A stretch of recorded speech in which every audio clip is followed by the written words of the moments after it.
everybody, and welcome back to another exciting edition of Active Quest. This is episode 28, and I'm your host, Joseph Yaden. And if you notice that maybe I sound differently, I don't know if I actually do, it's because we're all experimenting with noise cancellation with our mic. So I've got a cardboard box around my mic right now, and hopefully it sounds better. If it sounds worse, I'm sorry. Let us know. I don't hear a lot of echo. I think it sounds a lot better. I'm just so bad. I like telling with audio, like I'm not an audio guy, you know, so I can't tell. The lovely voice you just heard was Josh Nichols. Hello, Josh. Hey, how you doing, man? I'm doing well. Yeah, I'm excited about this box thing. I hope it works. I don't know. And of course, joined by Chris Penwell. How's it going, Chris? Hi. Good. I have a PlayStation Classic box around my Snowball USB microphone, and the funny thing is that Josh, when I said that, it's like, oh, finally it has a use. You know what's so funny you bring that up is I actually just got one too, and I paid about $25 for mine on Amazon. I saw it went on sale in there. No, I didn't get it from Amazon. I got it from Best Buy. Right on. But I'm gonna buy one, but like I'm gonna mod the ever living fuck out of it. Like that's the only reason I want it. And by honestly, default, it's not good in my opinion. Well, yeah, and I think the lineup, obviously, I mean, people have talked to death about the lineup, but for $25, I think the lineup is fine. It's good. Yeah.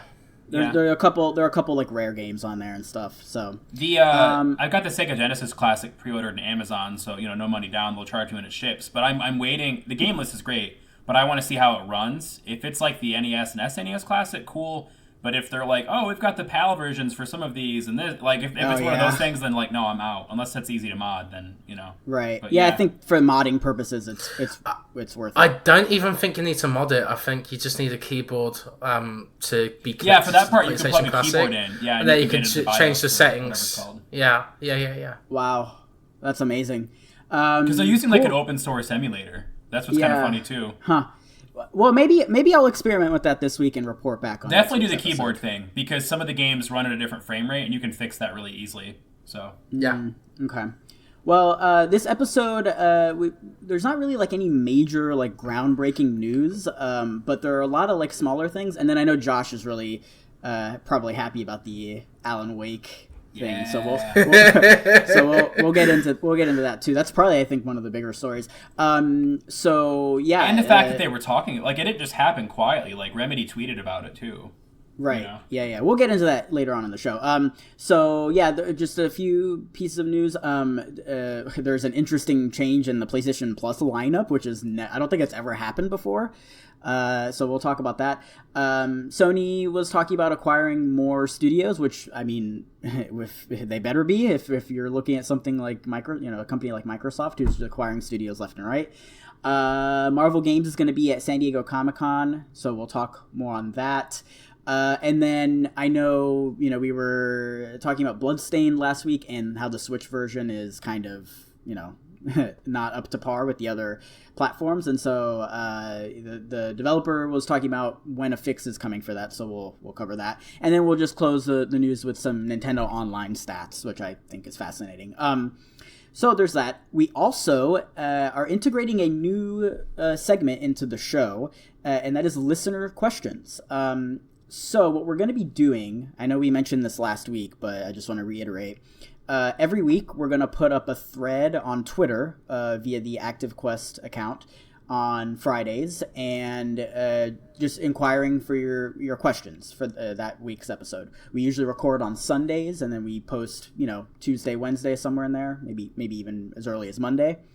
Just to remind everybody that you can put in your questions through the weekend, and then we'll get to them on Sunday when we record. So we actually have a few questions today, and we'll get to that after the news. And then finally, we'll close the show, of course, with what we've been playing. I dove into a game that I put a lot of time into last year, and I'm really excited about that. I got a code for Red Faction Guerrilla ReMARStered Edition on the Switch. That fucking title, man. Yeah. So bad. And then it's good.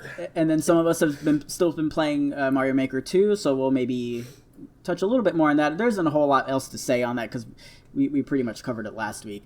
Chris, you're playing arguably one of the best games of all time right now. Let's not spoil it, but we'll... I just started. Okay. I just started it. Cool.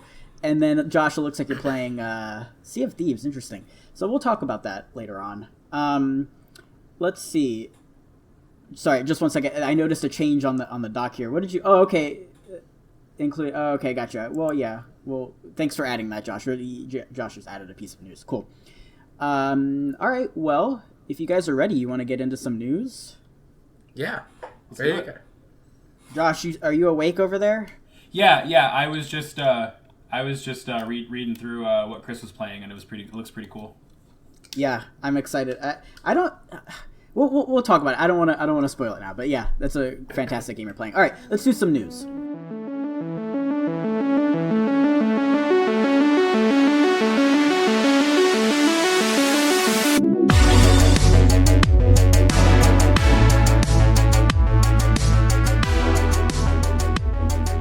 Cool. All right, so let's start with this story here, which is absolutely bonkers in my opinion. So, all right, let's set this up a little bit. So, as you know, last week we covered the PlayStation Plus games that were announced. It was Horizon Chase Turbo, which was some like racing game, and Pro Evolution Soccer 19. Well, it was almost pretty much unanimous that that lineup was not great. And so everybody was, mad about it, and they complained, and to the point where Sony actually changed it, which is I don't think has ever happened. I don't think it's happened before. Either, no. Yeah, and so not only did they change it, which is wild in and of itself, but the game they replaced it with is actually really awesome. They replaced it with Detroit Become Human and the Digital Deluxe Edition, which actually comes with Heavy Rain digitally through PS4 as well. And I just have never seen that before. It's amazing that they. And that's relatively new. That came out like about a year ago. Yeah, exactly. So it's not even that long. So yeah, that's what happened. But it raises a couple questions, I think, and I wanted to ask you guys how you think this works. So the fact that they were able to so quickly replace a game means that they had something ready in the pipeline. So how does that work? Do they just have a series of games that are like backups? Probably not. Do they? I assume they have all this stuff planned well in advance, right? But from what I understand, yeah, they are done pretty far in advance. Like like they're set up. Like that's why I'm so surprised they changed it.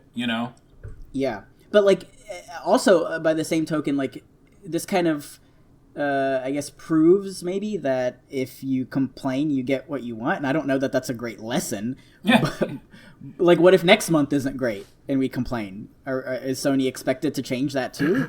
I think one of the main reasons that Sony changed it is because people were already, from what I understand, I'm not as in in the PlayStation community as like you or Chris, but from what I've seen in some PlayStation circles, some people are already pretty upset that they reduced it from Vita and PS3 games to just being PS4. Yeah. So I feel like that combined with the outrage over PES, Project Evolution Soccer. I feel like those things combined, they're like, fine, we'll just change it. Like we can't afford to, kind of to echo what Chris said last week. Chris was saying the games of gold may not have been universally great this month, but two of them were at least universally considered great games. So at least you got some variety.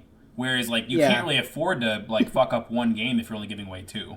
Exactly. And Chris, I think you made a salient point earlier where you said that Konami didn't even know about this switcheroo that was happening. I see that to me. I don't know if that's just a bad communication on Sony's part. Did they not even have Konami's consent? They probably don't have to get approval to back out. They can probably. This is probably set up a few months ago, at least I would guess. But I mean, they're promised X amount of money. Right? From what I understand, the way I know we talked about this last week, but just to sort of give some context here, I think a studio is given money up front, X amount of dollars, and that's it, and then they just sell free copies essentially of their game through PlayStation Plus. Well, but now that their game isn't being sold through PlayStation Plus, does Konami not see any of that money? Maybe how they does get that work? A kill fee, for writing. Probably. I've had that happen where I'm working on something and then I'm told what, we're actually not going to use that, but here's $50 or $20 or whatever instead of the full amount. Here's $20, Konami. Just that's fine. Maybe Sony just responded back with "fuck Konami." Maybe honestly, I think having Pro Evolution Soccer on that list for this month originally was a tone-deaf move, because Pro Evolution Soccer, like the next game's coming out in a few months. Like, this isn't... I think it's different than a few of the other PlayStation Plus games we've had, because it's going to be irrelevant soon. And that's the reason why they took it off, maybe. And perhaps, I don't know, but maybe people dropped out of PlayStation Plus and they saw that maybe, oh, wait a minute, there's so many dropouts right now. Oh my god, we have to do something. Yeah, that's a good point. They might have seen people try to auto-renew or something and been like, ooh. Yeah, something like that. So that maybe that's what happened. I don't know, because I know you gotta keep your subscribers happy, right? And after like 2 or 3 months of what you were saying, Joseph, of like having these disappointing games, maybe people just had enough and just said, no, fuck this. I don't need online. I'm done. I'm done. Right. Yeah, I'll be curious to see how a situation like this plays out in the future. Like if they change it again or what. Because it just raises a lot of questions. I'm not surprised they were able to get Detroit quickly, because they don't own Quantic Dream, but they've got a really good relationship with them. Well, they had a good. They have. Some stuff, Quantic Dream in the past did at least, because they took a chance on them with Heavy Rain. Nobody wanted to back that at first. Like Microsoft even turned them down, and that was just because people were nervous about the whole missing kid thing. That's kind of a dark like theme for a game. And Sony took a chance on them, and then of course Heavy Rain was pretty universally liked. Right. So I'm sure that they probably just called them up and they were like, hey, you want to get some extra money and exposure? Yeah, I don't know if that's how it works, but maybe. I would like to see that system come back to where they have like multiple games put on a poll and then people decide what they want. I think that would immediately fix the situation that people are having of the 2 game per month option right now. You know what I would like to? I don't know if this will happen, but as long as we're kind of saying and things we'd like to kind of see for Gold and Plus, I always thought it'd be really cool if they kind of had like you kind of like get to pick. Like, okay, for example, maybe they have like a more expensive game, or they've got like 2 smaller games, and you get to pick between those 2 or that one. Kind of like what do you want this month? Maybe they have a couple. Like you can't get all of them, but you could kind of be like, I want this one instead of those 2. Or, I don't know, something like that. What I'm saying is like just let the people decide. Yeah.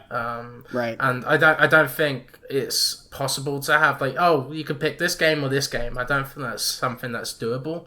But I own Detroit Become Human, and I'm happier about this change, even though I didn't own the other game. Like this is a much because people are going to play it now. Yeah. Like this month, there's nothing for me because I tried Horizon Chase Turbo or whatever it's called, and it's very boring. It's not my kind of thing. So yeah, it's also cool they did the deluxe version. It's cool that they gave away Heavy Rain before, but like just in case you didn't have it, like now's another chance to get it. Yeah. So all right, let's move on here. There's just a quick story here. I've got this pulled from PlayStation Lifestyle, so from Yaden Simmons. But just a quick thing. There was an interview here with Sony Interactive Entertainment CEO Jim Ryan, and he had an interview with Nikai, and there was just a little excerpt here where he said, "quote," or hold on, let's see.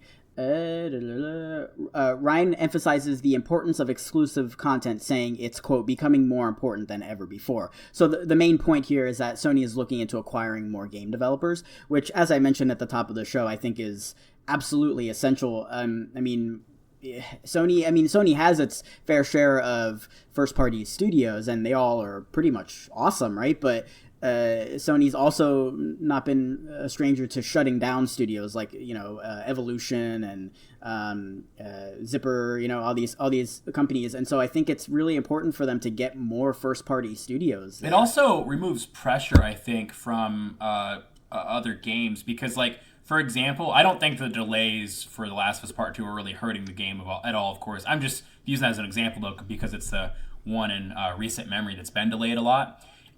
If you've got more games being worked on and more games coming out, then like there's less that one game has to kind of like do in sales and goodwill. You know what I mean? Like they've got more stuff coming out. Not that Sony has a shortage of stuff coming out. I'm just saying that's a good way. That's a good benefit to having a bunch of studios. And there's been really wide gaps of like releases for Sony recently. Like I think we saw the Detroit like over 2 or 3 E3s, God of War over 2 E3s. Yeah, it'd be nicer to see some smaller scale projects from Sony. I know there's like that 4-player dungeon crawler with the multiplayer kind of thing. I can't remember what it's called now. I know what you're Ready talking Set about. Heroes? Is that what it's called? Something. Yeah. I know Ready Set Heroes. Yeah. But I'd like to see smaller scale projects like that, like we did on the PS3, like Rain and and on Vita, Gravity Rush, and I think Sony's. But unfortunately, I think Sony's status right now is like we gotta focus on AAA games. So maybe when they'll AA buy. and indie are really important and nice too. Yeah. Yeah. Like, what do you think would be good for Sony to buy? Because I think Insomniac. Buying Insomniac would be the best choice for them. I don't know if they'll allow it though. Like the only reason Sunset Overdrive, the reason that was on Xbox is because they showed it to Sony at first, and Sony pretty much told them, like, I mean, obviously it wasn't done, but like, you know, they explained, they pitched it to them, and Sony wanted to own the IP. Right. If it was made, and Microsoft went, you can make it under us and keep the IP. So that's, I'm just saying Insomniac's very independent, so I don't know. That might not happen, but it should. I'm sure it's been talked about, and clearly Insomniac has not deemed it lucrative for them to partner with Sony, or, you know, to be owned by Sony. Because Insomniac, I mean, they're really in bed with Sony. I mean, you know, they've got Ratchet and obviously Spider-Man, but then, you know, you see sort of... Yeah, like they like working with them. Yeah, you see multi-platform games like that Song of the Deep game, the game published by GameStop. Oh, yeah, that's right. I forgot. I don't know if it's like a weird underwater Metroidvania game. And then obviously, Sunset, which was on Xbox. So like, Fuse. Do a bunch of VR stuff as well. Yeah. So they did something called Fuse too. I didn't play it, but that looked neat. Oh, I remember that. Yeah, I remember that. But yeah, they experiment a lot, and you don't always get to do that if you've got somebody over your shoulder. Yeah, so it's easy to say, oh yeah, Sony should just buy this company, but I mean, it's probably been talked about, and I don't know that it's lucrative on either end. Really, they should buy whoever did 3D Dot Game Heroes. I didn't play that, but I watched people play, and that game looked fucking cool. Oh yeah, it's an interesting one. So yeah, I mean, it's great at least that Jim Ryan is sort of hinting that maybe they're going to be buying more studios. I would love to see them grab a couple of studios to start pumping out more first-party games. Cause Xbox has been doing good with balancing the scope like that too, like with them buying like Double Fine.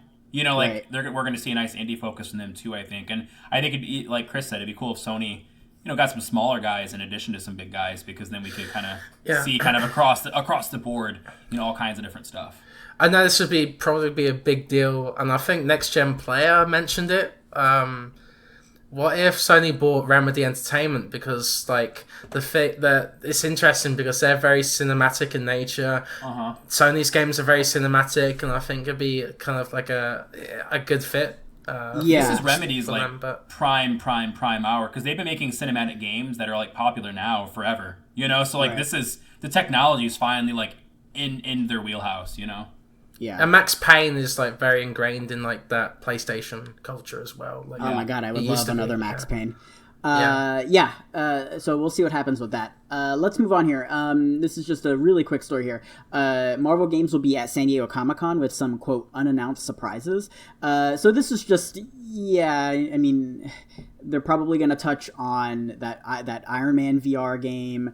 Definitely, I'm sure we'll see more on Marvel's Avengers, which needs to prove itself.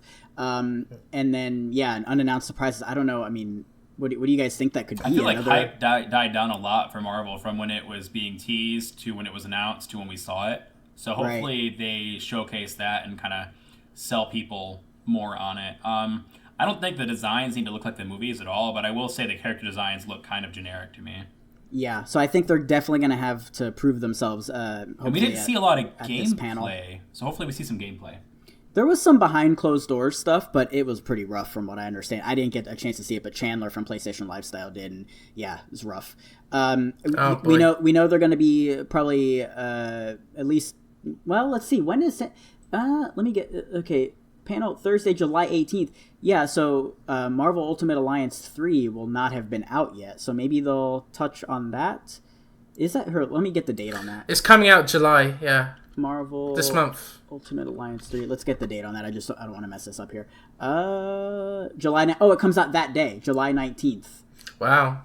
Okay. So maybe some DLC announcements, something. Or no, this is July 18th, so the next day. Okay, maybe maybe we'll get an announcement for DLC, something like that. But it says unannounced surprises. I mean, another Marvel game? The Marvel Games is on it right now. We've had a bunch of different games like Marvel Spider-Man. I'm excited for the Iron Man VR game. Ultimate Alliance. It's gonna be looks good. There was that Deadpool game a few years ago that was actually pretty good. But I just don't know. I mean, what else could we see? Like, maybe, it would be, well, anything really that I can come up with contradicts the Marvel's Avengers. I was going to say a Hulk game in the vein of Hulk Ultimate Destruction. Yes, that game was so good. But I feel like if they put that out, then that would sort of cannibalize Marvel's Avengers. I don't know. Maybe they could. Or maybe like Black Panther or something like that. I liked X-Men Legends 1 and 2 a lot back in the day. I'd love to see a third one. Yeah. Well, X-Men Legends is a lot like Marvel Ultimate Alliance, so I don't know. Right. I don't know. I think maybe, Black Panther would be really interesting. Black Panther would be sweet. Oh, like in the vein of Spider-Man? That'd be so cool. Yeah. The Guardians of the Galaxy game was kind of rumored from... that's right! Montreal or something like that. Yeah. I remember that. Oh, man, that was kind of announced great. at the same time as Marvel's Avengers, and then we just never heard from that again. Yeah. Huh. Yeah.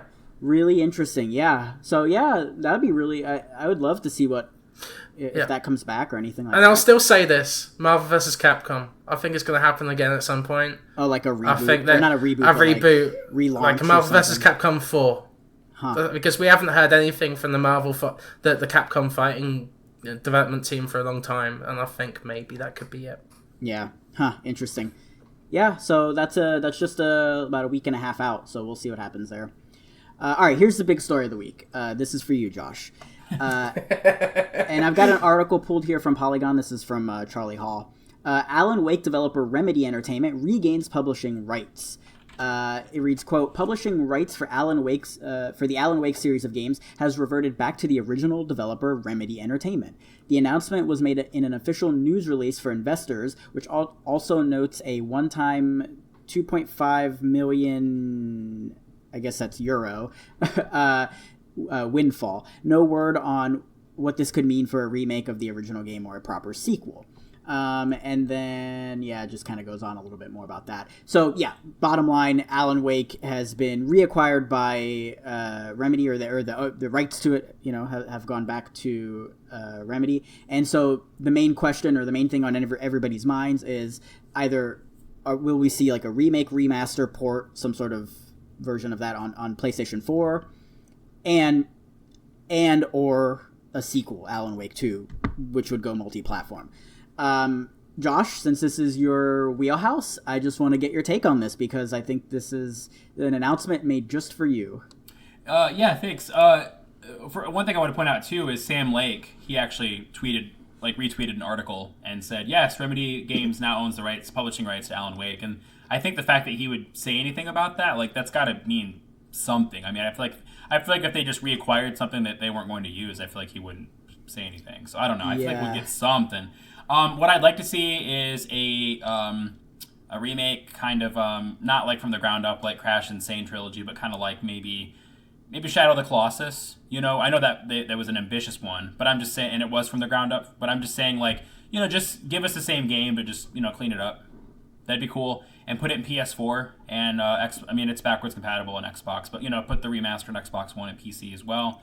And then I would love to see a sequel. We had kind of a 1.5 with American Nightmare, but it would be great to see like a full-on sequel. And I think he would do really well in this climate. That's the only thing I think really worked against Alan Wake, as he came out kind of around a lot of other games, and I think that I think it was kind of ahead of its time in what they were trying to kind of blend the cinematic storytelling. I think that would do really, really, really well now. So, I totally agree. I was just going to say, I think, number one, the hype for Alan Wake has built up for all these years, almost a decade now. Uh-huh. And so, automatically you'll have people, who have heard about the game and who want to jump back into it. But then also, I just think that kind of game would do much better nowadays. Yeah. There's more of a precedent for those sort of more cinematic but also horror but weird psychological sort of storytelling, and I think it would really, really do well.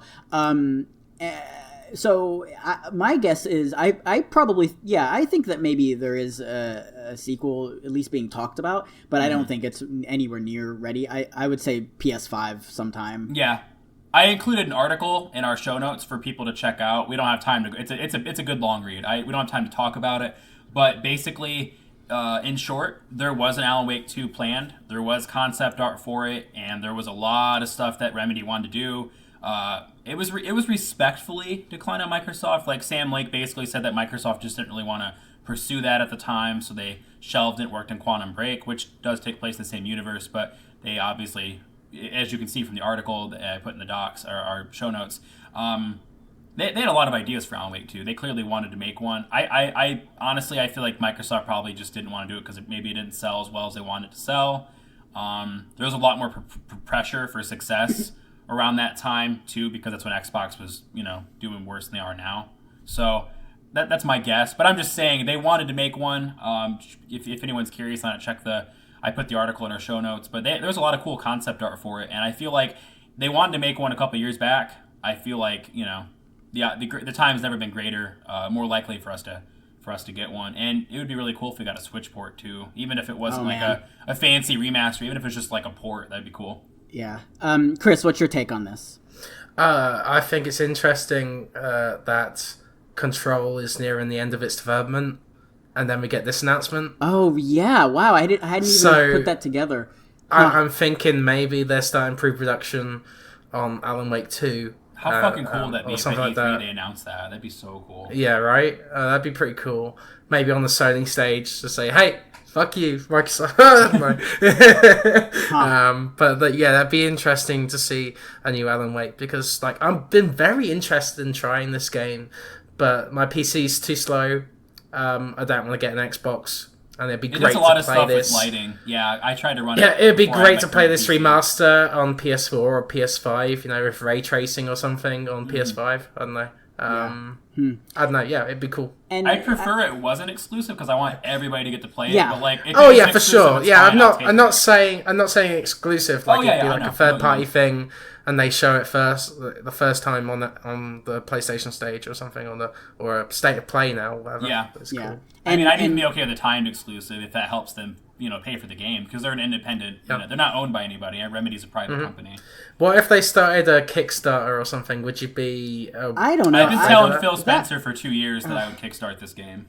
I've seen a lot of issues with Kickstarter, and I don't know that that's a great way to do it. I mean, obviously it's great in that they get money, but in terms of delivering on your goals and all that, I just don't know. I mean, developers always promise these lofty things, and then you get a situation like Shovel Knight where they're still working on it 5 years after launch, working on Kickstarter goals. So I don't know that that's a great idea. The specifics of it can go kind of rough. For example, Shenmue 3.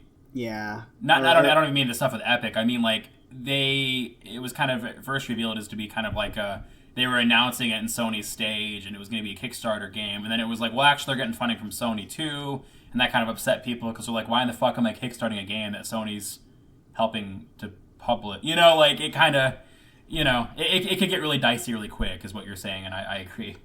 Yeah. And then one more point, too, before we move on. I know, Chris, you were just joking earlier when you said, fuck Microsoft. That if they had announced Alan Wake 2 on Sony's stage, it would be like a fuck you to Microsoft. I don't know that there's any bad blood between. No, I don't think so either.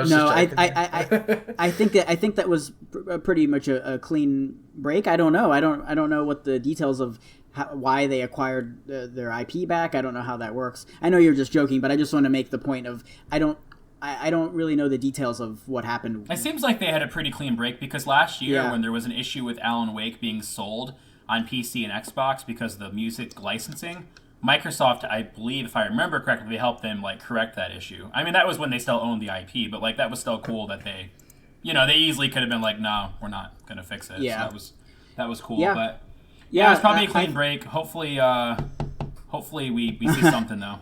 Yeah, I'm looking forward to it. We live in an interesting age of development now, where Activision's given back the rights of Destiny to Bungie, and now this happens. So I don't know, it's kind of interesting. Right.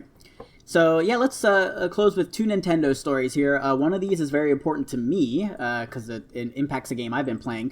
So like I said before, we touched on the fact that Bloodstained is pretty bad on the Switch in terms of optimization. So the developer, I know Koji Igarashi and the team put out basically like an announcement that they're working on switch fix for all of the issues. And actually, I have a list of the patch notes here, and they're expected to have it out during the week of July 15th, which is next week or week after next.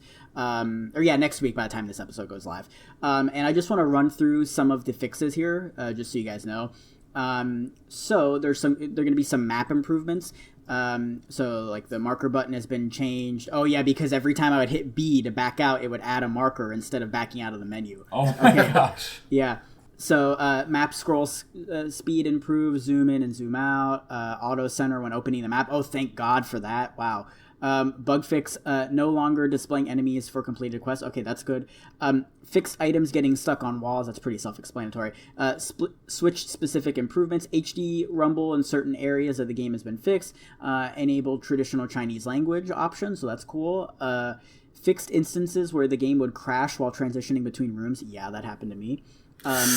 Work has been done on the technical, quote, non-visible side of things to improve input delay, stability, and various optimization. The teams are continuing to work on these items and will have future updates and plan to share soon. Okay, and then there's also Iga's Backpack, which is a DLC that's coming out. I don't know what's supposed to go with that. Yeah. Interesting that the bulk of these fixes are like geared towards the map and like other stuff that, while I guess is important, it's not really like outright addressing like how shittily this game runs on the Switch. like let me put it to you this way: the loading screens are abysmal. So when you die, it's like fuck, like you don't even want to keep going. Also, the hit detection is just like, I don't know what's going on with the hit detection, so you die a lot more than you should be. It's just a whole thing. Anyway, I'm sorry, Chris, go ahead. I like even on PS4 it has some issues. Like I tweeted a video where like whenever like this boss summoned like these coins to the stage. Yeah. Oh my god, I saw that. Slowed down so much. My Dude, god, that frame rate went into the teens. Yeah, it was bad. And that was even on the Pro and stuff. Like it just. Sorry, I didn't interrupt you, but I remember seeing that and being like, "Holy shit!" Like the game like stops. and then the game literally stops when you defeat some enemies sometimes. Oh my god. So like it's trying to process, okay, what kind of item, what kind of do I give, like what kind of like power do I give or something? But right. It's weird, man. It's like a coding issue or something. Right. And it's interesting too because I'm not usually one to get hung up on the technical stuff, whether it be frame rate, visuals, that kind of thing. I mean, I played through all of Doom on the Switch. I played through these. Well, that was a good port, though. Yeah, well, but okay. The frame rate wasn't all over the place. Yeah, I played through Wolfenstein as well. So like, but my point is like I'm familiar with like playing on a lesser version, and it's not too bothersome. Oh, I see what you're saying. Yeah, but this is just like it's like unacceptable that it came out this way, honestly. And I don't want to sound like an entitled gamer or whatever, but like no. Well, no, just like delay the game. It's fine. Yeah, so it's just I think it's important that they fix this version of the game because I think it's the best-selling version as well. Is it? I've heard. Oh, and interesting. Like, Castlevania is pretty synonymous with the Nintendo fan base, right? So, right. I think this is something that they should fix quickly, so so the brand name isn't tarnished for them. Like, I'd love to see another Bloodstained game. But. And Xbox One S and PS4 Pro, though, like, there were parts in Digital Foundry's video where like it was running like dick there too, and I was so like that's clearly an optimization issue because like if this thing runs like shit at times, not all the time, but if it runs like shit at all at any part of the game on the Pro or the X, that's a problem because I mean those systems are really powerful and they can like squeeze extra juice out of things like The Witcher 3 and you can play that in like 60 frames. Like why, like it's clearly a development issue, and I hate to harp on like an indie dev, but like look, just delay the game. It's okay. Like, we don't need it at a certain time, it's okay if we don't mind waiting till it's finished. You know. I still think it's very playable on PS4, but it has some issues that you can't really ignore. We'll talk about it later when we discuss what we've been playing. I've still been playing the shit out of it, despite all these gripes. It's fucking good. Yeah, I think it's like there's a core, like the foundation of the game that's there is good. But yeah, look out for that fix next week, and hopefully that might be when version... I buy it. I might wait till then and buy it on Switch because I really want to play it. I just don't want to play it in its current state. And I think what we'll do then is we'll wait on the review until that fix comes, and then we'll review it then. Okay. And I'll do it with you, Joseph, if you're cool with that. Yeah, that sounds good. Cool. And then final bit of news here. This is just a quick statistic story here. Nintendo Switch Online surpasses 10 million subscribers. And one thing that Josh brought up, which I think is interesting, is the partnership with Amazon, or is it Amazon, right? Or it was a Twitch Prime reward. Yeah, Twitch Prime. I'm sorry. Prime. Yeah. So. What's your state like? What's your reasoning behind that? What do you think? Yeah, if you had an Amazon Prime membership, then of course you get Twitch Prime for free, and they give out free stuff every month. So hit and miss, it depends, but sometimes it's cool. Anyway, they did you got like 3 months of Nintendo Online for free, and then like the next month, or maybe it was 2 months later, you could get the other 9 months for free. And it's important to note that only worked for single accounts. Like I've got a family account, and it didn't. I tried it; wouldn't let me add it to mine, and it's stacked too, so that's cool. But anyway, my thing is, if you are a Prime subscriber and you also have a Nintendo Switch, then you likely took advantage of this offer. I saw it blasted all over Nintendo subreddits and Twitter and whatnot, and that's a great deal. But I'm just saying that definitely pads those numbers out significantly because there's a lot of Prime subscribers and. That's a good point. And also it's worth noting that the yearly membership is only like $20 too. So that's a lot easier to swallow than a PS Plus membership or Xbox Gold or whatever. Yeah. $20 isn't a bad price at all. Yeah. Right. So like I know we always hear people complaining about the online service, and admittedly it's not great, but you have to remember that you're paying a third of what you're paying for the other platforms, so you can't really expect the same amount of value from them. And I know that for the price it's fine. I don't complain about it because of the price. If it were $60, I would be screaming from the rooftops. Yeah, and also there are these games that like are really, really big, like your Mario Karts or your recently Mario Maker 2 that really heavily emphasize the online play, and so I feel like the attach rate for a Mario Kart or a Super Mario Maker 2 is very high, and as a result you get more people buying the online. So people are going to play those games online, so they're going to exactly. And I think especially with something like Mario Maker, where the whole emphasis is on sharing levels and playing other people's levels and stuff, and you have to have the online to do that. Cool. All right, so that's it for the news. Normally this is the point, where we take a break and come back and talk about what we've been playing. But like I said, we've integrated our new listener questions section, so we'll get into that after this quick break.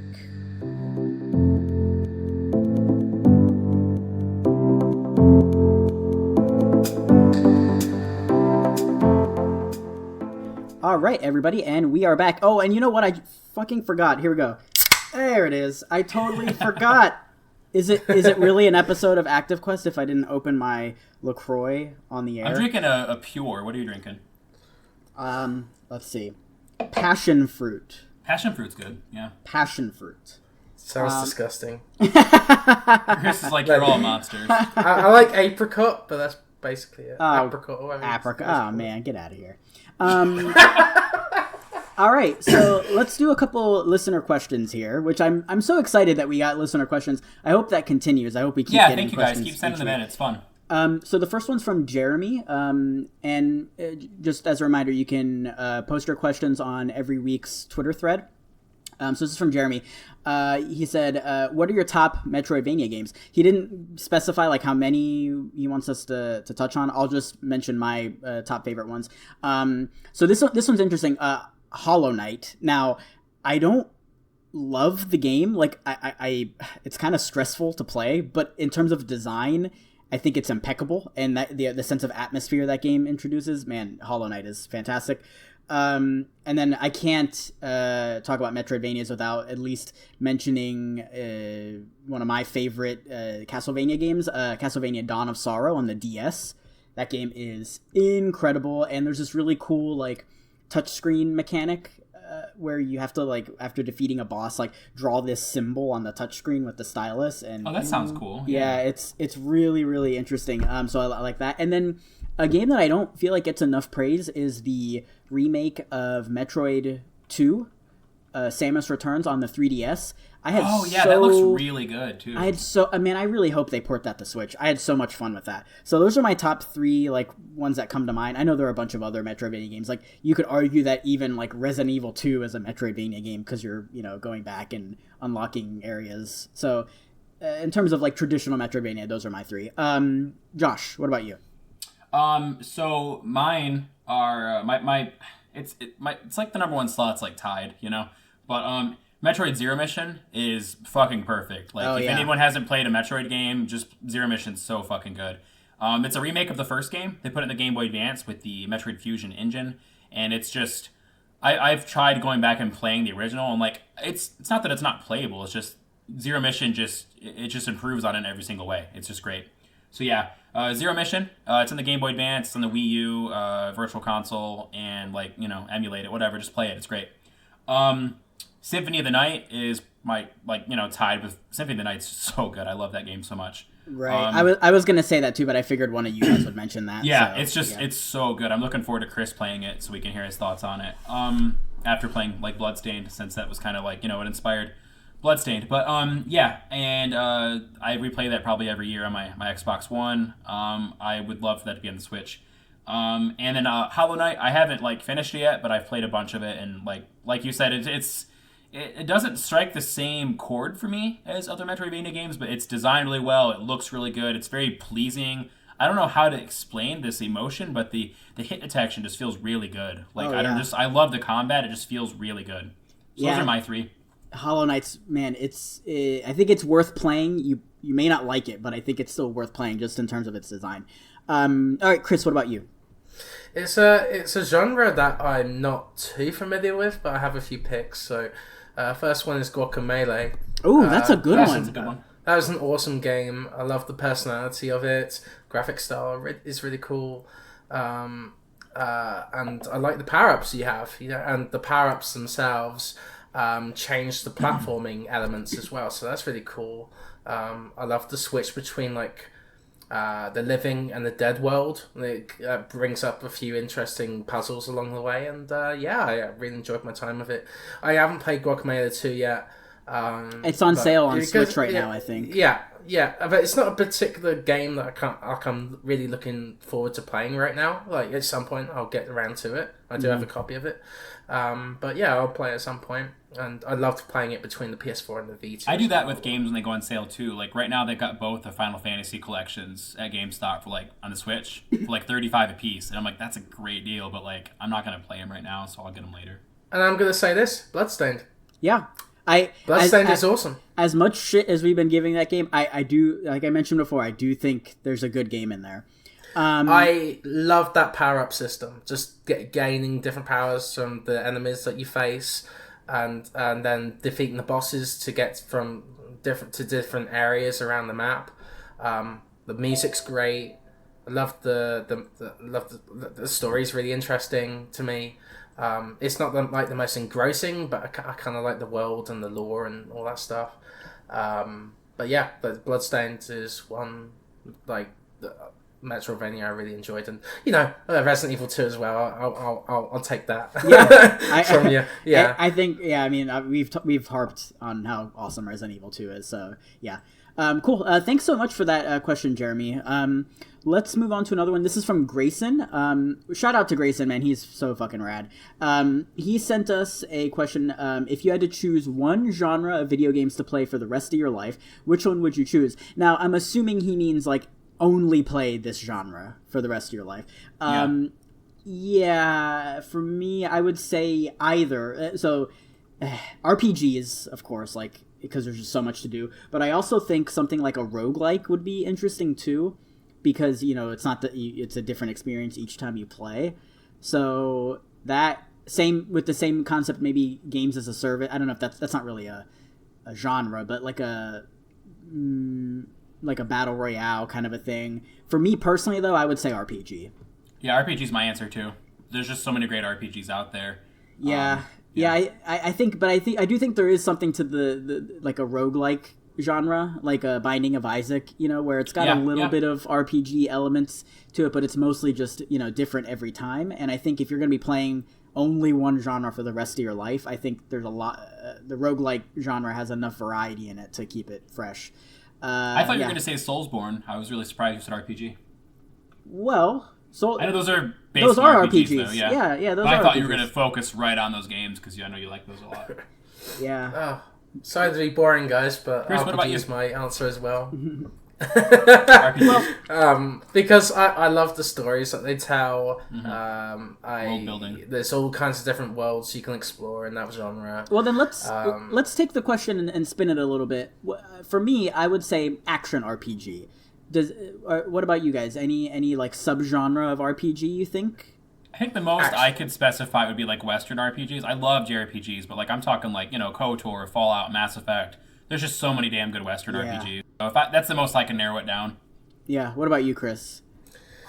Japanese RPGs can be fishy. Like they can be really good or like just mediocre. So I'd probably say action RPGs. Right. Yeah, so I wouldn't exactly say Japanese RPGs because of that reason, but action RPGs, yeah, I usually tend to gravitate to. Yeah. Plus, I know it's kind of its own genre, but like if we had to assign it a genre, I would say Zelda's an action RPG. Yeah. And then you guys get to play Zelda forever. So. Yeah, that's true. Cool. All right, and thank you for that question, Grayson. All right, let's get the last one here. This is from Hatsube Plays Games. And his question is, if you could get any NES, only NES, game to be completely remade into a current-gen blockbuster, what would it be and why? Chris, what's your answer on this one? So yeah, this question was pretty tough for me, but I'd love to see a new RPG series from Nintendo. I think Star Tropics would be amazing. It'd be I'm not familiar kind with that one. Yeah. So I actually watched the video from Andude about it. Is it? Oh, yeah, I got you can play it on your Switch, yeah. But yeah, I haven't played this game before, but it's interesting because you play as a kid who his only weapons are like a ray gun, a baseball bat, and a yo-yo. That's awesome. And he's going around the tropical island. Facing aliens and stuff like that. It just sounds like a really interesting game. Like you could take it as if like Kid Icarus's remake. Like it'd be like comical in nature. It'd be pretty fun to play. I like kind of I love action RPGs, for example, and I think you can make a really good action RPG out of that. So like a revitalize it on PS4 or PS5 or something. Oh no, on Switch, right? Because it's a Nintendo. Oh, that's right. IP, right? Yeah, Oh, that's right. Yeah, so revitalize it on the Switch. Okay, yeah. What about you, Josh? Okay, so Excite Bike, but hear me out. First of all, that soundtrack fucking slapped when it released. Amazing. It's so good. I just spit LaCroix all over myself. I'm sorry, but that game was fucking great back God in the day. damn it, now I'm all sticky. God. Hey, we've all been there. Here's what I want. I want Excite Bike, but here's the thing. I got one thing that I want with this remake or whatever, new game remake, reimagining. I want to have I want it to be like Mario Maker. I want Mario Maker elements because you could design tracks in the NES version, but imagine that expanded upon to what we could do now. That actually doesn't sound like a bad idea. Yeah, I would play the fuck out of that, and you'd hear me all day going ba ba ba ba da ba because that music was the best. But yeah, I want a new Excite Bike. I know they've done new ones since, but I want the first one remade with some Mario Maker stuff in it. I can't argue with that. And then for me, this is kind of a weird one. So there was a licensed Batman game on NES from the 1989 Batman Tim Burton film, and it was actually really good. And yeah, that game was good. I would love to see the 1989 Batman film remade into a game for current gen systems. I think that would be really, really cool. Like those Tim Burton movies have like so much style and personality to them, And yeah, man, if they could get Jack Nicholson in there to do some VO and Michael Keaton, oh man, that would fucking. Who would you get to make it? I mean, it's easy to say Rocksteady, right? Like, I would really, really want Rocksteady. I don't know. I think, What's another studio that does that kind of? I don't know. Maybe let's let Shovel Knight guys do it. Well, I'm thinking like 3D. Oh, okay. Yeah, I'm thinking then like Rocksteady. 3D. Yeah, I don't know who else to pick. Oh, you know what? That's a good point you bring up. Yeah, obviously it's a 2D game. Yeah, Yacht Club to do the. Oh man, that's actually really. Way Forward would be a cool one too. Yeah. Or the Horizon Zero Dawn guys. Yeah, the Guerrilla. So yeah, I guess that matters if it's 3D versus 2D. Yeah, in my head I was thinking like Arkham style, like. Yeah. Right. But yeah, obviously it's a 2D game. Huh. Yeah, I guess Yacht Club. That's a really good point. So yeah, those were our questions for the week. Keep them coming, guys. We really, really appreciate the questions. I think that's so awesome. We just kind of came up with that idea, and now we've got a new segment on the show. So, awesome.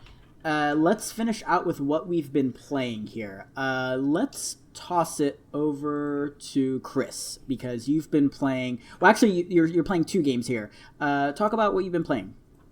It's been a busy week for me.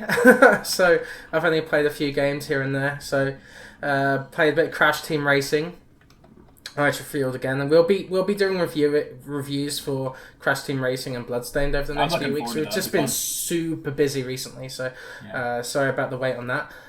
But yeah, I went into Crash Team Racing to check out the Grand Prix. A new thing that Activision is doing with the game, where like you do certain tasks in the game and certain goals, and you get points for it. And with the points you get free skins, free stuff, cosmetic stuff for your for the game, and also new characters, which is great.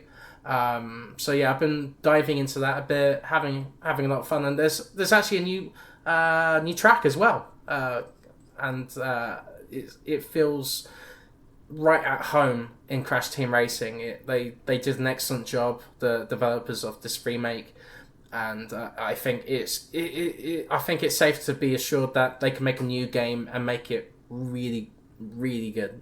Right, especially like keeping up with updates and keeping it fresh. Yeah, that's a good point. Like it felt true to the original game, but it feels new, which is great. And the next game I'd like to talk about is The Legend of Zelda: A Link to the Past. Never heard of it. So you said like this is your favorite, like this is one of the greatest games ever made, and I don't see that so far. I'm enjoying it still, but I'm only about an hour in. I saved Zelda from the Hyrule Castle, and just exploring the world right now. So I like the art style. It's great. Like it's awesome just to see in 2D the different perspectives of like different levels, which is insane to me. Like seeing the second floor and then you see the first floor below you. That's crazy. Yeah. Like you could tell that Nintendo made some excellent pixel art for this game. So I'm looking forward to playing a bit more of it. I'm playing it on the SNES Classic right now. So yeah.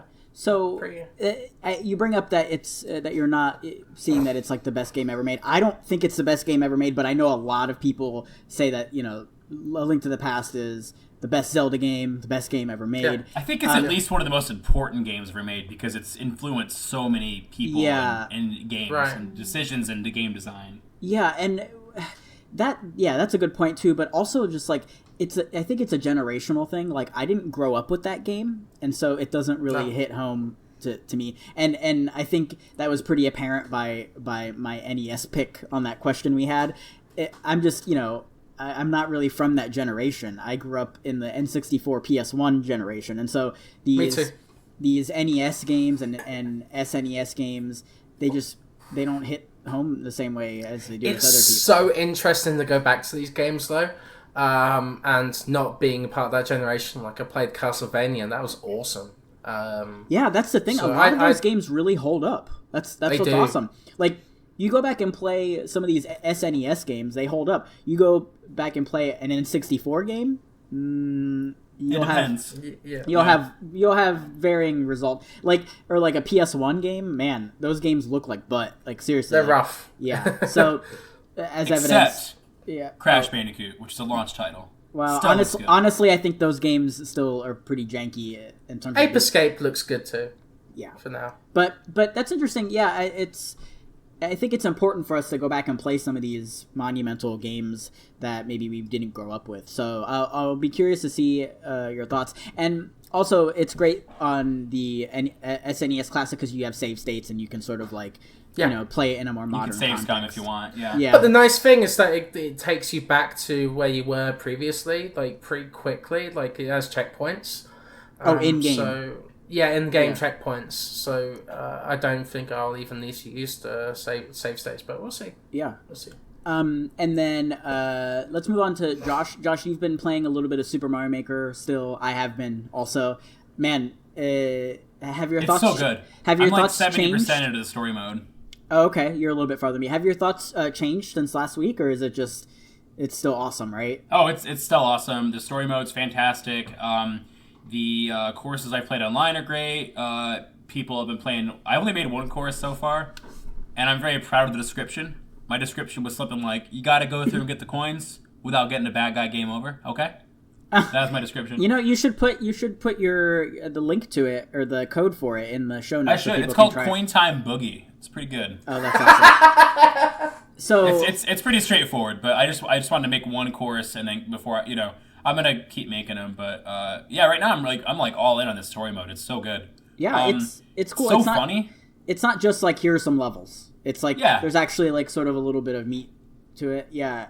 Yeah, and like I like when the toads are like, "Hey, don't tell the boss, but I actually lost one of the guys. Can you go get him?" And like you go into a level and you have to. The clear condition is save a toad, and you have to bring him to the finish line with you. I don't know. There's just fun stuff like that.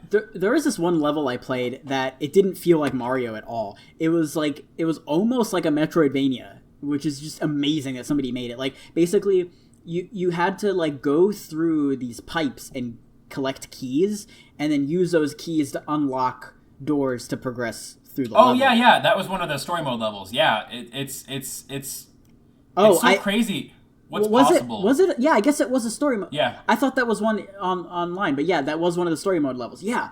It's so crazy what's possible with this bag of ingredients. And someone remade the Deku Tree from Ocarina of Time. Man, that's that level. Awesome. Yeah. That's pretty interesting. I've also seen some really cool pixel art people have been doing with blocks. Like I can't think of an example, but yeah, like they'll like sort of like Minecraft style, like make these like portraits of people or portraits and then like zoom out and you can see. There's a lot of fun ones where you're in the clown car too, and you're just basically doing a shoot 'em up level where you're just flying around shooting shit.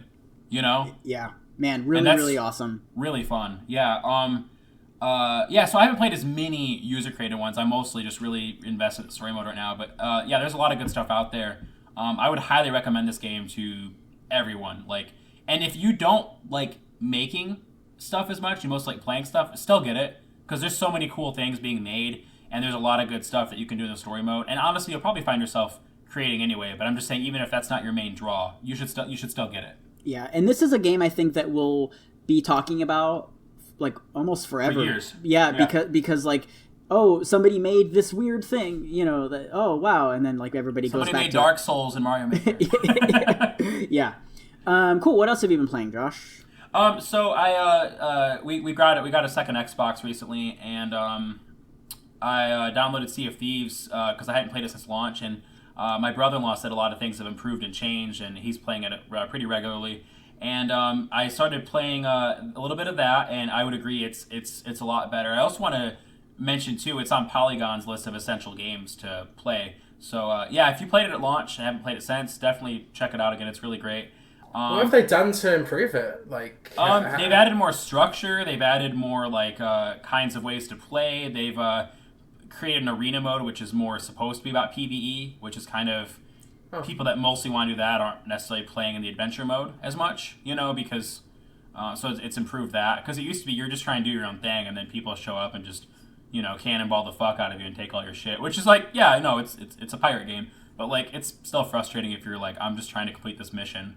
And like other people can kill you while you're trying to do a mission or something. Well, is that what you're saying? They have an arena mode now, and I could be remembering wrong, but I think it was more difficult to play kind of privately and that's how I remember it being at launch. I could be wrong. I didn't know. I was thinking something like Dark Souls where people invade you or something like that. Yeah, people can take over your ship. Yeah. Yeah. they can Okay. take They can invade you. Yeah, You might have been Yeah, you working see on them- like getting a bunch of gold and chests and completing missions for a while, and then you're trying to go return it all, and somebody Yeah. So it's easier to kind of play undisturbed now. I guess my memory could be off on that, but I remember it being more difficult to just play undisturbed before. And like I don't know, they just added more structure. They've done more quests. They've done like multiple like big, of course, free updates. Yeah, they had their like yearly update. Or the year anniversary update. If anyone needs any more extra incentive to, check it out, just get them on the Game Pass, check it out in there. And then also, I haven't been home a lot. Family's been coming in from out of state. Sister-in-law's here from New York. Brother-in-law's here from Texas and stuff like, uncle's here from Michigan. So I've been over at my wife's parents' house a lot, and so I've been playing a lot of Switch, of course, mostly Mario Maker 2. And then we've been playing some Jackbox Party Pack 5, which is, those games are always a lot of fun. But I would say 5 is one of my favorites so far. Before, I think 3 was my favorite. Yeah, those games are really, really funny. Like, playing with a group of people and just, like, laughing and stuff. And you don't even need, like, traditional, like, gamers or whatever, however you want to phrase it, to play those. Like, you got a phone, and then they're going to say, yeah. And then, like, let's play a fun game. It's very intuitive and just pick up and play. Cool. All right, and then let me touch on some games I've been playing. I got back into Monster Hunter World because I'm getting ready for the Iceborne expansion, which will be out in September.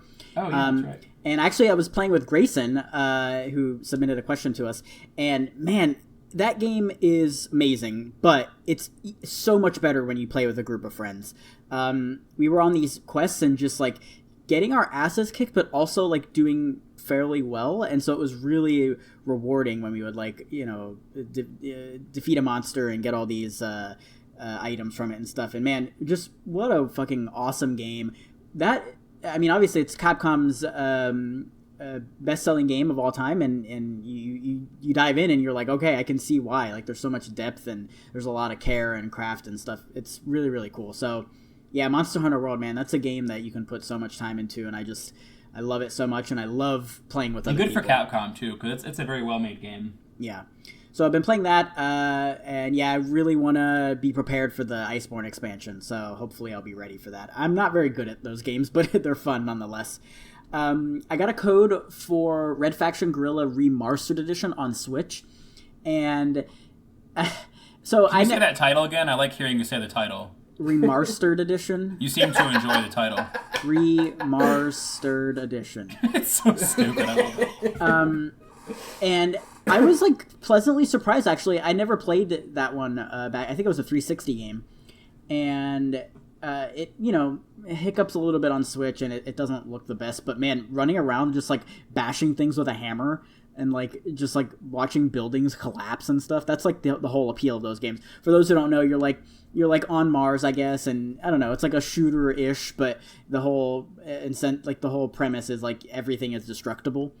And yeah, you just, like, run around and your objectives are always, like, blow down, destroy this building and take out these enemies, and you can just, like, bash everything with a sledgehammer. It's really fucking cool. So I don't know that I'll play much more of it, but it's an interesting little game, and it's one that I hope we see a modern take on. And I actually do think THQ Nordic has something in development for that. I think I covered a story on PlayStation Live. Especially with them doing the ReMARStered edition. Yeah, and I think it sold well enough for them to, like, warrant. That's a fun way to gauge interest, because it gives the fans of something of a game something they want, and then also, like, how did it sell? Yeah. I guess the Legend of the Cade collection didn't do too well. I guess not. So yeah, we touched on Mario Maker, and then I just wanted to mention, Bloodstained. As much as I was giving that game a hard time, I still continued to play it, and I put probably, like, 10 more hours into it, something like that. Right. You're getting close to the end then, it sounds like. Maybe. I just defeated... man, I don't want to spoil anything. Oh, I just got to the train segment. Oh, okay. So I guess I'm still early, or I don't know. You're right. You're halfway through, I'd say. Oh, halfway through. Okay, cool. What I'd say, though, before you get further into the game, just don't defeat the end boss straight away. Okay. Like... Go collect everything else. You have to do more stuff. Yeah. Okay. Yeah, I'm a slow gamer. Like, I usually don't plow through things very quickly. So yeah, I imagine the update will be out before I'm even, like, close to that section. But yeah, it's interesting because it does a lot of things right. Yeah.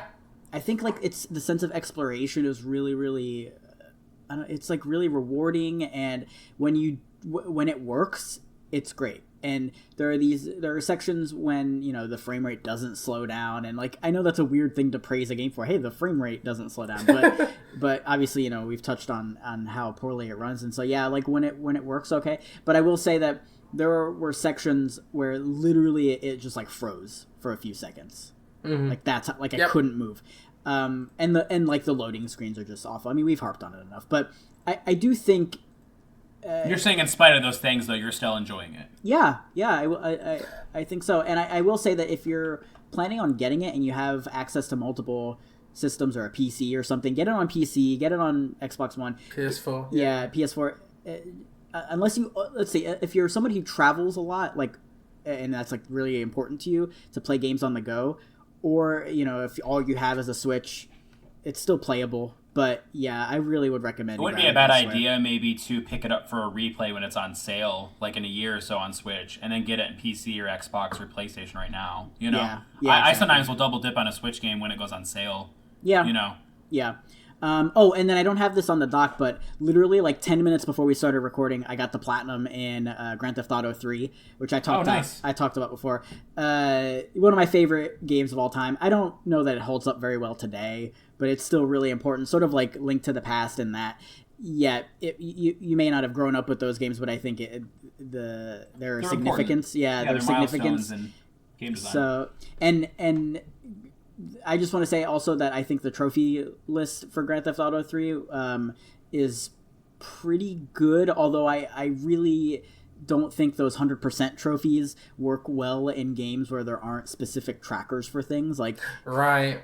Like, and that's something that I don't think they could have really fixed without actually like redesigning the game itself. But yeah, when there's a trophy for getting 100%, or not a trophy, if there's just like, you know, 100% or a percentage tracker, but there's no like specific breakdowns of like what attributes to what, or like a way to track that kind of stuff, it gets kind of the muddy. Original Infamous was fucking awful for was that. It infamous for that? I did the original. I didn't. Yeah, it was.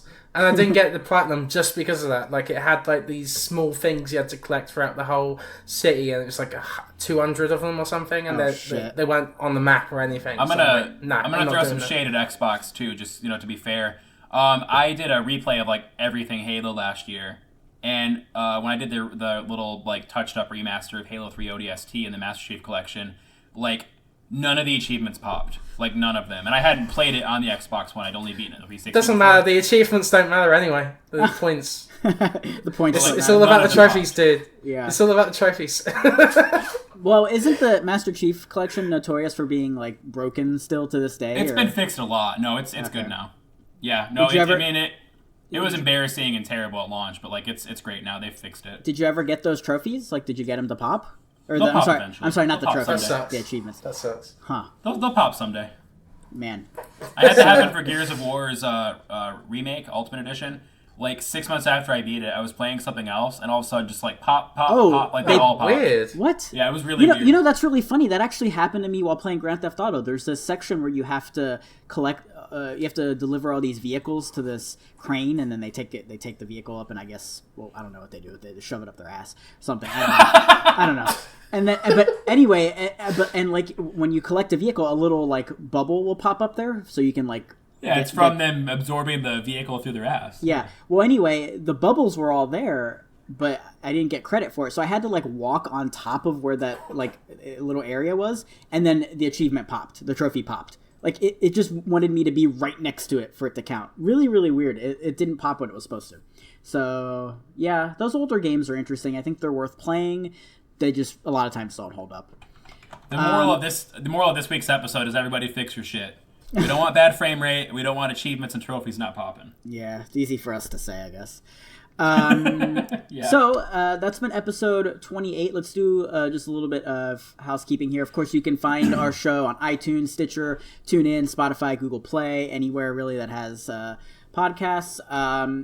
YouTube, yeah, I always forget about YouTube. We got to add that to the doc here. You can support us on Patreon. Toss us $1. Let us know we're doing a good job. At least help us pay for our monthly subscription here. And then, of course, we've got our shirts, which you can purchase on Teespring. So let's do some plugging, and then we'll call it a day. Chris, where can people find you when you're not on Active Quest? Yeah, you can find me at Penwell Writes on Twitter. I have a series that I'm planning with interviews with game characters that's coming up soon. Still waiting on lines from one voice actor, but I'll get to that shortly, I think. And other than that, you can find me on Down Up Destiny on Twitch.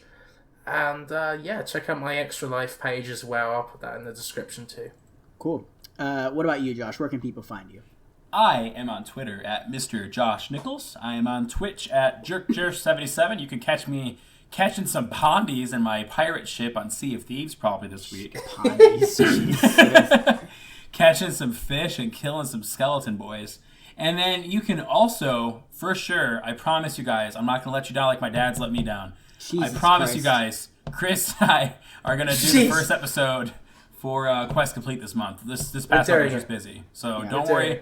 I'm not going to Josh's dad you, okay? God damn it. Jesus. On that wonderful, happy note, you can find me on Twitter at Joseph Yaden, at PlayStation Lifestyle, covering news. Like I mentioned last week, I still have some stuff in the works.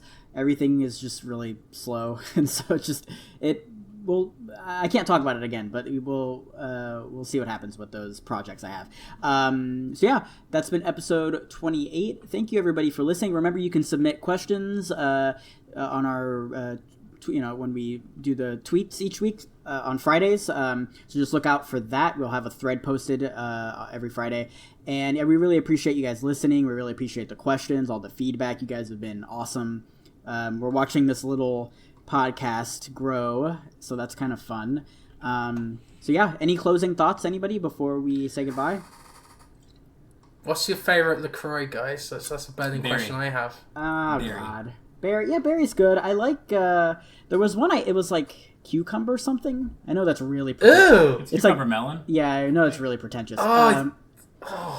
There was a pizza one I had. I'm lying. What? I'm lying. Yeah.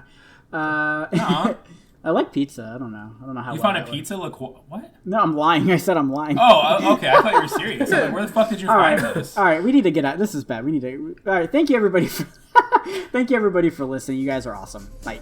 Bye. Bye.